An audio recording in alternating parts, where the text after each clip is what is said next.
Hello दोस्तों, स्वागत है आपका CMA US part 1 section A की वीडियो सीरीज़ में। इस वीडियो में हम इन्वेंट्री चैप्टर के सेकंड पार्ट कवर करेंगे। पहला पार्ट हम ऑलरेडी कवर कर चुके हैं, जिसमें हमने लीफो, फीफो, एवरेज मेथड को समझा था, पीरियोडिक, परपेचुअल मेथड समझा था। आज के में हम समझेंगे कि इन्वेंट्री को वैल्यू कैसे करते हैं, कैसे उसका सही मूल्यांकन करते हैं। चलिए स्टार्ट करते हैं। तो कितनी बार क्या हुआ ना कि कितनी कंपनीज़ हुई जिनका इन्वेंट्री रिकॉर्ड्स जो है ना, वो एक्चुअली में जो प्रेजेंट है उनके वेयर हाउस में उससे मैच नहीं हुआ। मतलब जो मैंने लिख के रखा अपने बैलेंस शीट में कि इतना इतना यूनिट्स गुड्स है, बट वो एक्चुअली में मैच नहीं हो रहा था। या फिर तो जो मेरी इन्वेंट्री की वैल्यू है, मान लो मैंने अपने बैलेंस शीट पे दिखाया कि मेरे इन्वेंट्री की वैल्यू जो मेरे गोडाउन में माल है उसका वैल्यू 1 लाख है, बट जो एक्चुअली में गुड्स प्रेजेंट है उसका वैल्यू सिर्फ 80,000 था। तो ऐसा क्यों हुआ? ऐसा इसलिए हुआ कि there could be a chance कि जो माल पड़ा हो वो पुराना हो गया है, आउटडेटेड हो गया है, कोई उसको खरीदने नहीं वाला है, ऑब्सोलीट है जिसको बोलते हैं, वो ऑब्सोलीट हो गया है। या फिर तो ये भी हो सकता है कि मैंने सही से काउंटिंग नहीं की हो, काउंटिंग एरर हो सकता है अकाउंटेंट के एंड से। तो इन सारी चीज़ों की वजह से क्या होता है कि लोगों को हमारे बुक्स ऑफ अकाउंट्स पे कम भरोसा होने लगता है। तो ये इश्यूज आए, तो इस वजह से इस चैप्टर में हम इन्वेंट्री वैल्यूएशन को पढ़ेंगे और समझेंगे। तो क्यों ये कॉन्सेप्ट आता है? पहली बात तो इन्वेंट्री हमारी दो जगह इम्पैक्ट करती है। एक बैलेंस शीट पे, क्यों? बैलेंस शीट में करेंट एसेट में जाती है। दूसरी इनकम स्टेटमेंट में इन्वेंट्री हमारा कॉग्स को रिप्रेजेंट करता है। तो कॉस्ट ऑफ गुड्स सोल्ड यानी जो भी माल हमने बेचा वो हमारा इनकम स्टेटमेंट पे जाता है, जो कि डायरेक्टली मेरे प्रॉफिट को इम्पैक्ट करता है, जिसकी वजह से मेरा प्रॉफिट पे फ़र्क आएगा। तो इस रीज़न से क्या हुआ, इस रीज़न से हमारी इन्वेंट्री क्या हुई, हमारी इन्वेंट्री बहुत इंपॉर्टेंट हुई। तो छोटी से छोटी मिस्टेक की वजह से हमारा क्या हो सकता है कि हमारा प्रॉफिट भी इम्पैक्टेड हो सकता है। तो ये टॉपिक क्या इंश्योर करता है? दिस टॉपिक इंश्योर्स, मतलब कि इन्वेंट्री रिफ्लेक्ट्स फिजिकल रियलिटी, जो एक्चुअली में गोडाउन में है वही हमारे बैलेंस शीट पे भी दिखे। फिर errors are identified and corrected properly. अगर कहीं पे भी कुछ भी गलती हो गई है तो हम उसको सही से पहचान लें और सही से उसको करेक्ट कर दें टाइम पे। Then inventory is reported as at a conservative and realistic value. Inventory क्या है कि जो उसका असली में मूल्यांकन है उसी पे हम उसको रिपोर्ट करें। Then physical inventory count. At the end of the year, companies physical verify inventory quantities to ensure records match reality. This is the mandatory process under the GAAP for annual reporting. मतलब as per US GAAP it is very important कि जो हमारे actual numbers दिख रहे हैं ware house में, वही same number हमारा इस पे मैच दिखना चाहिए, इनकम बैलेंस शीट पे। तो वो दोनों आपस में क्रॉस वेरीफाई होना चाहिए। तो सबसे पहली बात हम अप्लाई करते हैं कॉस्ट मेथड, लीफो, फीफो या एवरेज इन्वेंट्री, जो भी मेथड यूज़ कर रहे हैं। फिर determine the value of the inventory.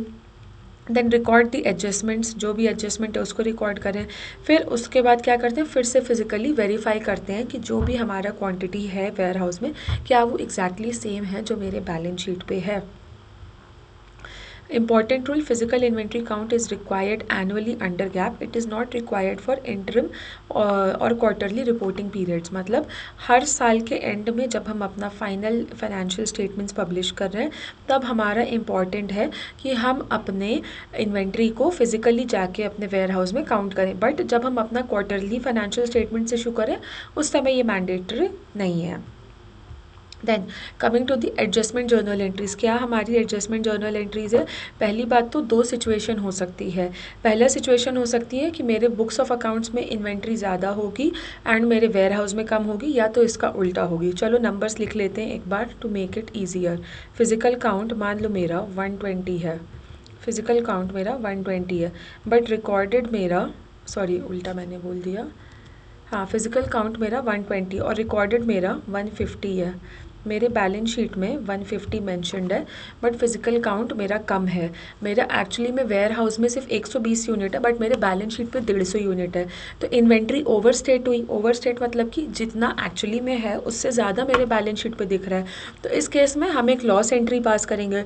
Loss क्या करते हैं? डेबिट करते हैं। और कौन सा ये लॉस है? इन्वेंट्री लॉस है। तो डेबिट क्या हो जाएगा? हमारा इन्वेंट्री लॉस। और क्रेडिट क्या हो जाएगी? हमारी इन्वेंट्री, क्योंकि हम अपनी इन्वेंट्री को रिड्यूस कर रहे हैं जो कि ज़्यादा दिख रही है बैलेंस शीट पे। क्योंकि inventory balance should match the physical reality. अब मान लो मेरा इन्वेंट्री काउंट 120 है, मेरा इन्वेंट्री काउंट 120 है और मेरा रिकॉर्डेड कितना है? मेरा रिकॉर्डेड है 100। मेरे वेयर हाउस में ज़्यादा है बट बैलेंस शीट पे कम दिख रहा है, तो मतलब कि एक तरह का गेन है। गेन को क्या करते हैं, क्रेडिट। कौन सा गेन है, इन्वेंट्री गेन है। और क्या बढ़ रहा है इससे हमारी इन्वेंट्री बढ़ रही है, तो डेबिट इन्वेंट्री हो जाएगा। तो ये हो गया हमारी adjustment journal entries. Moving on, inventory error का ओवरव्यू। कहाँ कहाँ पे एरर्स हो सकते हैं, बिगनिंग इन्वेंट्री एरर्स हो सकता है। कब हो सकता है, जब हमारे पिछले साल की एंडिंग इन्वेंट्री में हमने गलत काउंटिंग करी हो। पिछले साल की एंडिंग इन्वेंट्री इस साल की बिगनिंग इन्वेंट्री हो जाती है, तो अगर हमने पिछले साल सही से काउंट नहीं किया तो वो लॉस हमारा कैरी फॉरवर्ड होकर अभी भी आ जाएगा। फिर coming to the purchase error. Purchase error में क्या होता है कि हम जब खरीद के आता है मेरे वेयर हाउस में, तो हम उसको गलत तरीके से काउंट कर लेते हैं, जिसकी वजह से ओवर स्टेटमेंट या अंडर स्टेटमेंट हो सकता है। फिर ending inventory errors. Ending inventory errors में क्या होता है, मिस काउंट और miss valuation of closing stock. मतलब कि हम सही से उसको काउंट नहीं कर रहे हैं एंडिंग इन्वेंट्री को, जो कि मेरा कॉस्ट ऑफ गुड्स सोल्ड और प्रॉफिट दोनों को इम्पैक्ट करेगा। अब आ जाता है cost of goods sold formula. Very very important. तो इसको समझने के लिए मैं एक एग्जाम्पल लूँगी। Just a second. तो इसको समझाने के लिए मेरे पास एक बहुत अच्छा एग्जाम्पल है। अब जैसे समझ लो, मेरे को कैलकुलेट करना है कि मेरा कितने का माल बेचा। मेरी बिगनिंग इन्वेंट्री इतनी थी। सपोज़ करो मेरी बिगनिंग इन्वेंट्री साल के शुरुआत में मेरे पास इतना माल था। फिर मैंने इतना माल ख़रीद लिया, इतना सारा माल मैंने ख़रीद लिया, और मेरे पास एंड में इतना माल बचा हुआ है। तो बिगनिंग इन्वेंट्री प्लस परचेजेस जो भी मैंने ख़रीदा, इसमें से मैं इतना माइनस कर दूंगी, तो जो बचा हुआ इतना हुआ वो मेरा कॉस्ट ऑफ गुड्स सोल्ड हो जाएगा कि नहीं। बचा हुआ मतलब कि मैंने बेचा। फिर से समझो, बिगनिंग इन्वेंट्री इतनी सी थी, मैंने इतना ख़रीद लिया, मैंने इतना पूरा ख़रीद लिया, और फिर मेरी एंडिंग इन्वेंट्री सिर्फ इतनी सी बची है। मेरी एंडिंग इन्वेंट्री बस इतनी सी बची है, तो बाकी बचा हुआ इतना क्या हुआ, बाकी इतना बचा हुआ मेरा कॉस्ट ऑफ गुड्स सोल्ड, मतलब जो माल मैंने बेच दिया। तो इसी तरह हम अपना cost of goods sold calculate करते हैं।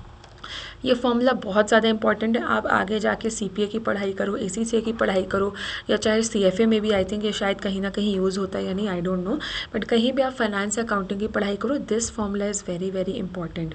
फॉर्मूला एक्चुअली नहीं है, आप कॉन्सेप्ट समझो, रटो मत कि कॉस्ट ऑफ गुड्स सोल्ड क्या होगा, जितना मैंने ख़रीदा उसमें फिर अपना बिगनिंग वाला जितना बचा वो जोड़ दो, और एंड में जितना मेरे पास बचा हुआ है उसको माइनस कर दो, तो बचा हुआ क्या हो गया, कॉस्ट ऑफ गुड्स सोल्ड। और इसका एंडिंग इन्वेंट्री का फॉर्मूला क्या हुआ, ending inventory is equals to beginning inventory plus purchases minus COGS। Cost of goods sold और प्रॉफिट का इन्वर्स रिलेशनशिप होता है, एक दूसरे से उल्टा होता है। कॉस्ट ऑफ गुड्स सोल्ड बढ़ेगा, प्रॉफिट घटेगा, कॉस्ट ऑफ गुड्स सोल्ड घटेगा, प्रॉफिट बढ़ेगा। कैसे, एक एग्जाम्पल मैं यहाँ पे लिख के रखी हूँ।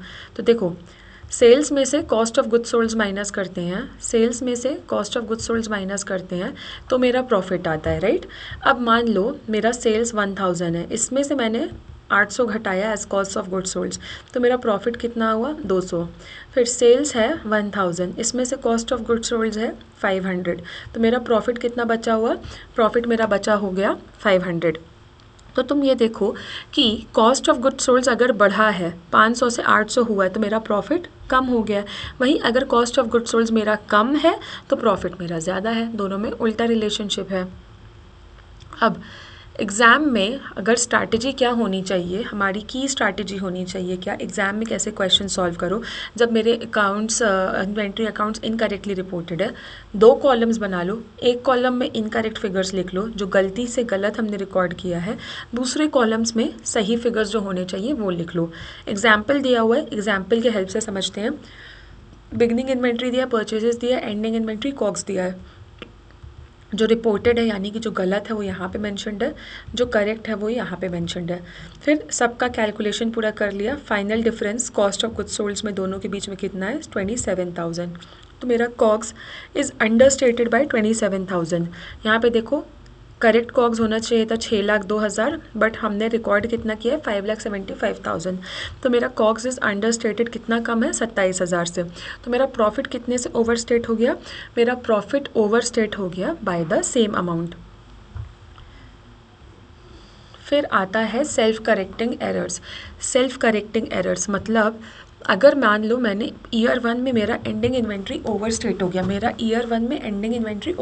गया, तो ईयर 2 में ना ये जो मेरा ओवर स्टेटमेंट का एरर है ना, ये ऑटोमेटिकली करेक्ट हो जाएगा। कैसे करेक्ट होगा, एक एग्जाम्पल के हेल्प से समझते हैं।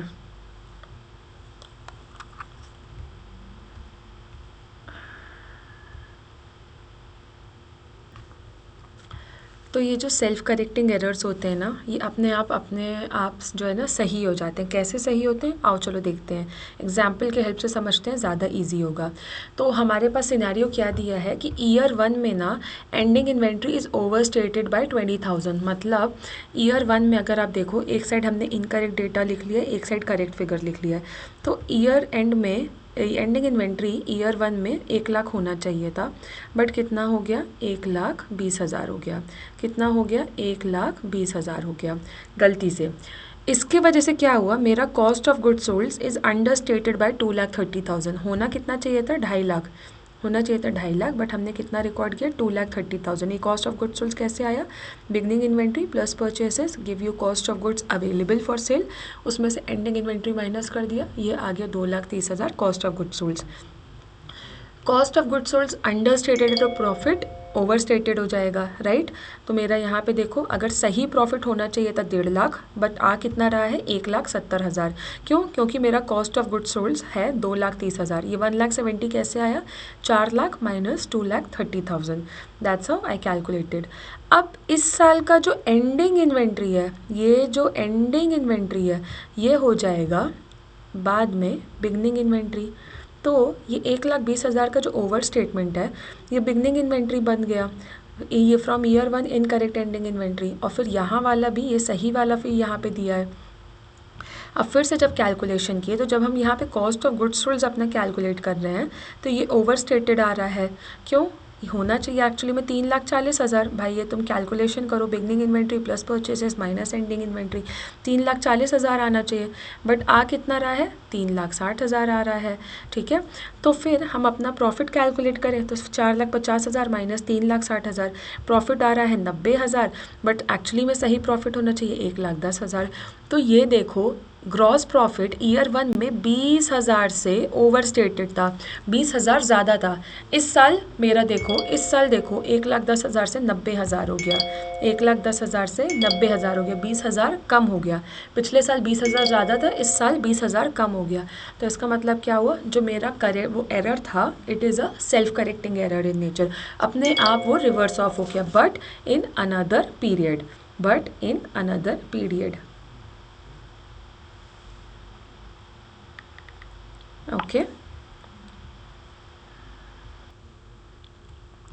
Okay, so you can see that यहाँ पे क्या हो रहा है कि पिछले साल जो 20,000 हमने ज़्यादा प्रॉफिट रिकॉर्ड किया था, इस साल वही ग्रॉस प्रॉफिट हमारा 20,000 से कम है। तो ये प्रॉफिट क्या हो रहा है, ये अमाउंट जो मेरा एरर का था, ये रिवर्स ऑफ हो रहा है, बट अगले साल में। तो यही सारी चीज़ें ये यहाँ पे पूरा एक्सप्लेन्ड है। तो लेकिन क्या हो रहा है कि जो इंडिविजुअल पीरियड है ना, अगर हम सिर्फ पीरियड 1 को देखें, तो यहाँ पे देखो ये एरर है, क्योंकि प्रॉफिट मेरा ओवर स्टेटेड है। वही सिर्फ मैं अगर अपने ईयर 2 को देखूँ, तो यहाँ भी क्या है, एरर है, मेरा प्रॉफिट अंडर स्टेटेड है, तो ये एक एरर रहता है। अब आ जाते हैं inventory valuation, decline in the value of the inventory. Inventory की वैल्यू में हमारे जो सामान रखा है, उसका दाम गिर कैसे जाता है, उसका एक्चुअल वैल्यू में रिडक्शन कैसे आता है। या तो डैमेज हुआ होगा, कोई ना कोई उसमें फिजिकल डैमेज हुआ होगा, या तो वो आउटडेटेड हो गया होगा, ऑब्सोलीसेंस पुराना हो गया होगा, टेक्नोलॉजी चेंज हो गई होगी, या तो एक्चुअली में मार्केट में प्राइस उसका डिक्लाइन हो गया होगा। तो ये चीज़ है। फिर core rule, inventory should never be over stated on the balance sheet when value declines, a right down is mandatory under both gap and IFRS।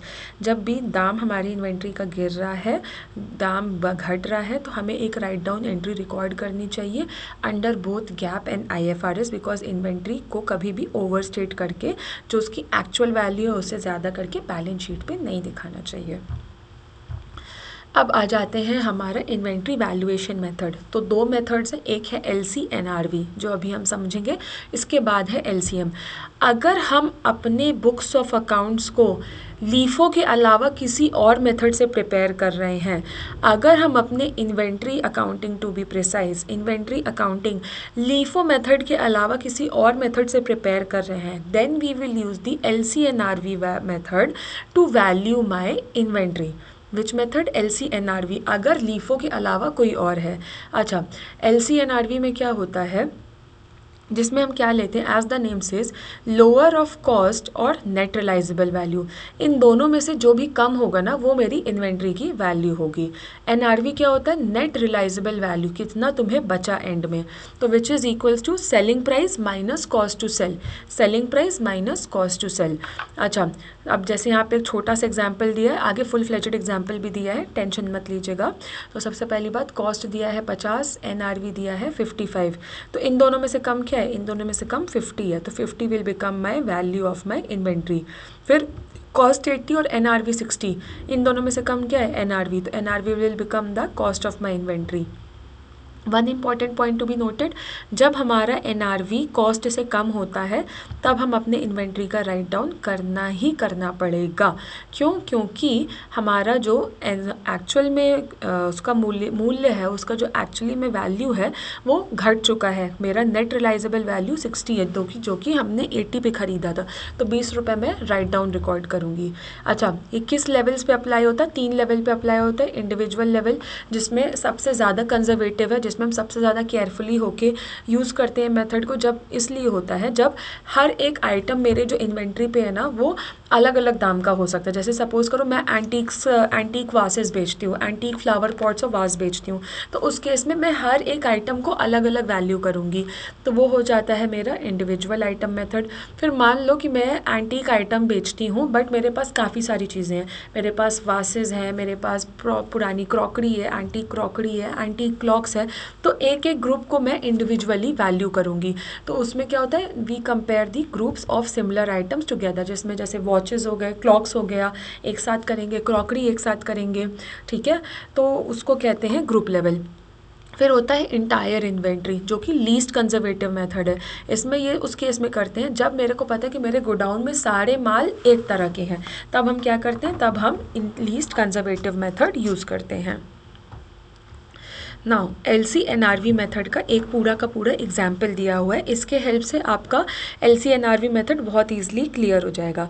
LC-NRV कब यूज़ करते हैं, लीफो के अलावा जब हम कोई और मेथड ऑफ अकाउंटिंग यूज़ कर रहे हैं तब हम LC-NRV मेथड को इस्तेमाल करते हैं।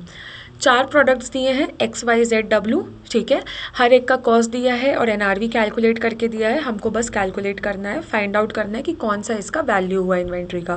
तो as the name says lower of cost और नेट रिलाइजेबल वैल्यू।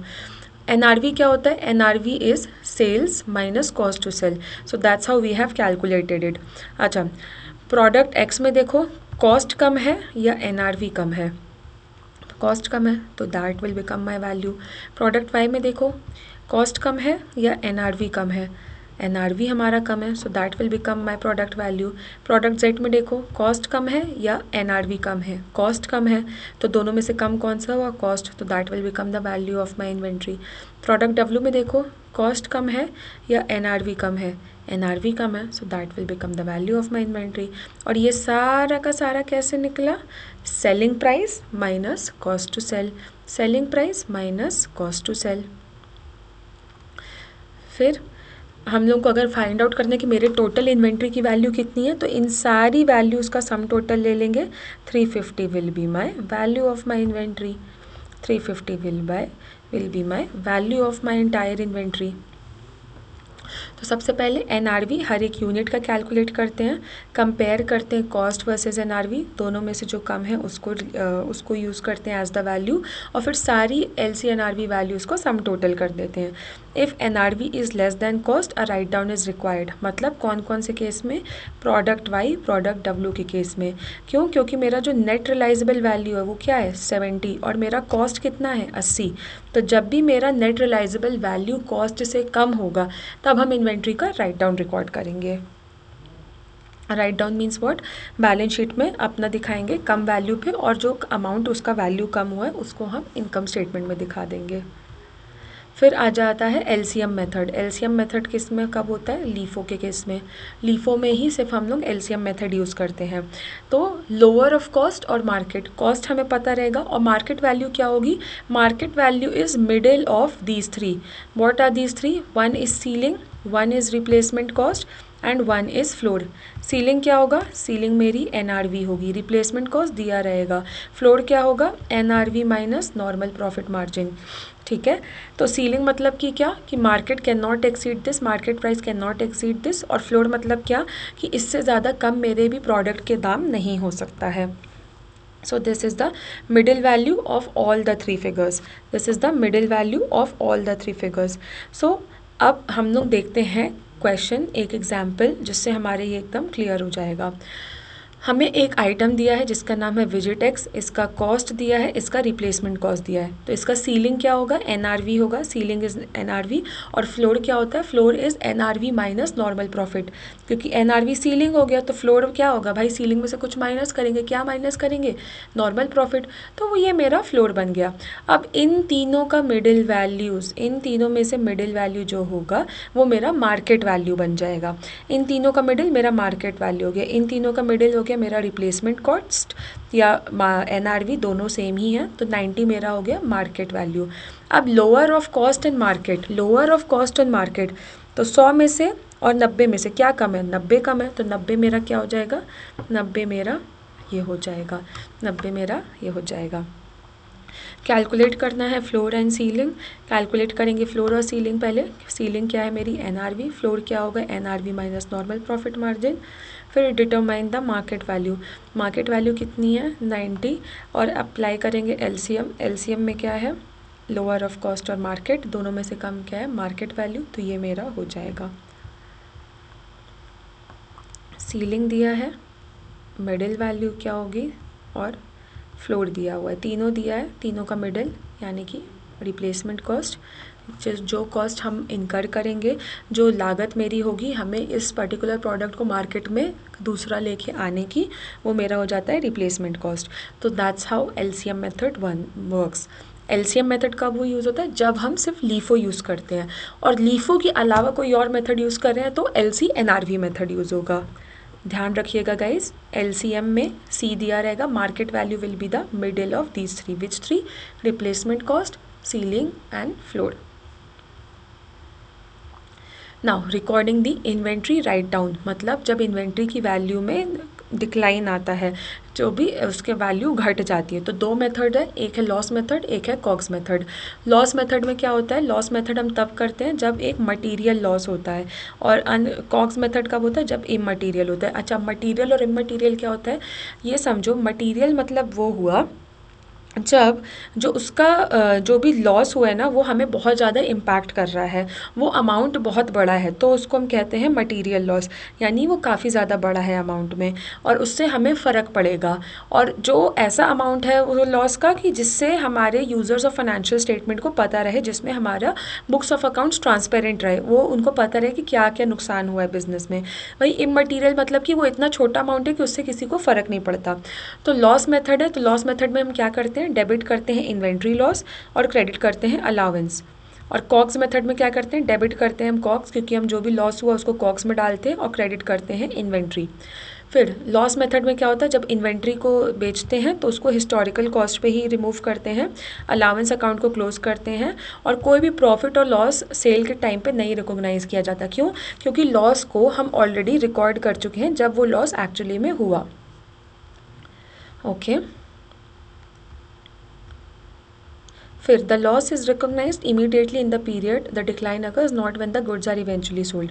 इस महीने अगर लॉस हुआ है, मान लो मार्च के महीने में लॉस हुआ है, तो मार्च के ही महीने में मैं इसको रिकॉर्ड करूँगी, क्या मैं इस लॉस को रिकॉर्ड करूँगी। मैं ये नहीं वेट करूँगी कि 6 महीने बाद ये प्रोडक्ट सेल ऑफ करूँगी तब मैं इसको रिकॉर्ड करूँ, नहीं, तब नहीं करते हैं। Then interim reporting and recovery of loss. अच्छा, recognise loss when decline occurs, जैसे सपोज करो Q2 में लॉस हुआ तो loss must be recognised in Q2's interim financial statements. Then recovery allowed within the same year, मतलब मान लो 10 रुपये का था, 10 रुपये से घट के 8 रुपये हो गया, अब मान लो वो दाम उसका फिर से बढ़ गया 10 रुपये, तो मैं 8 को 10 उसी साल में कर सकती हूँ, अगले साल में नहीं कर सकती हूँ। मतलब ईयर 1 में अगर वैल्यू 10 से 8 घटी और फिर 8 से बढ़ के 10 हो गई, तो ईयर 1 में ही हम उसको कर सकते हैं। ऐसा नहीं है कि अब मान लो ईयर 1 में घट के 10 से 8 हो गई, बट ईयर 2 में वापस इंक्रीज़ होकर 10 हो गई, तो वो क्या राइट अप हम कर सकते हैं, नहीं।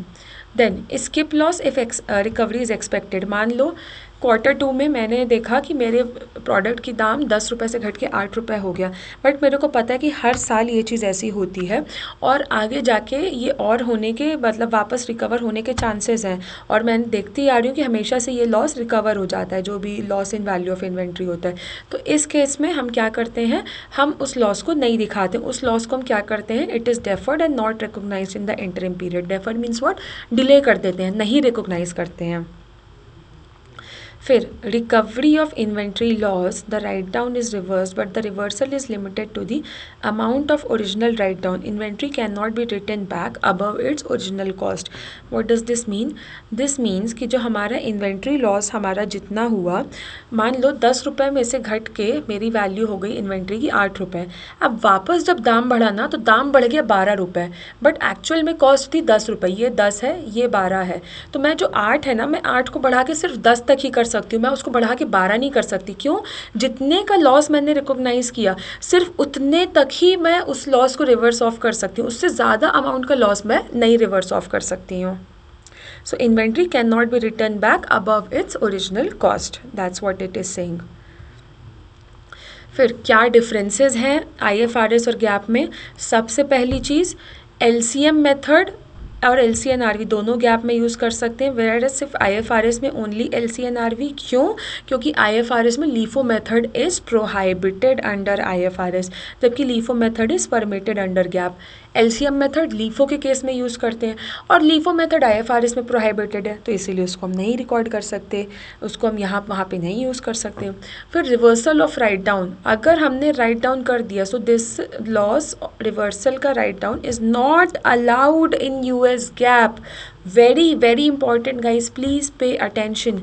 10 रुपये से घट के 8 रुपये हो गया, वापस दाम बढ़ के 10 रुपये हो गया, हम US में हैं अगर, तो हम उसको क्या बढ़ा सकते हैं? कभी नहीं बढ़ा सकते।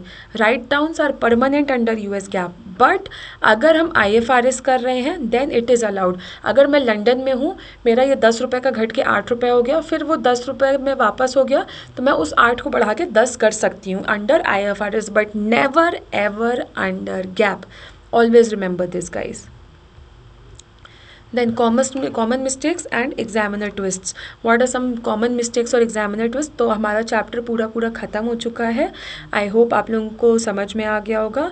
अब देखो कि मिस्टेक्स बच्चे क्या करते हैं और एग्जामिनर उनको कैसे कंफ्यूज करता है। तो पहली बात तो ये देखो कि स्टूडेंट्स क्या मिस्टेक करते हैं कि using average instead of middle value in LCM, ये गलती करते हैं। फिर बिगनिंग इन्वेंट्री में जो भी गलतियां हैं उसको सही से नहीं देखते हैं कि वो हमारे बिगनिंग इन्वेंट्री की गलती हमारे कैसे कॉक्स को इम्पैक्ट कर रही है। फिर LCNRV और LCM में मिक्स करते हैं ना, याद रखो LCM is only for LIFO और बाकी सब मेथड में LCNRV यूज़ करते हैं।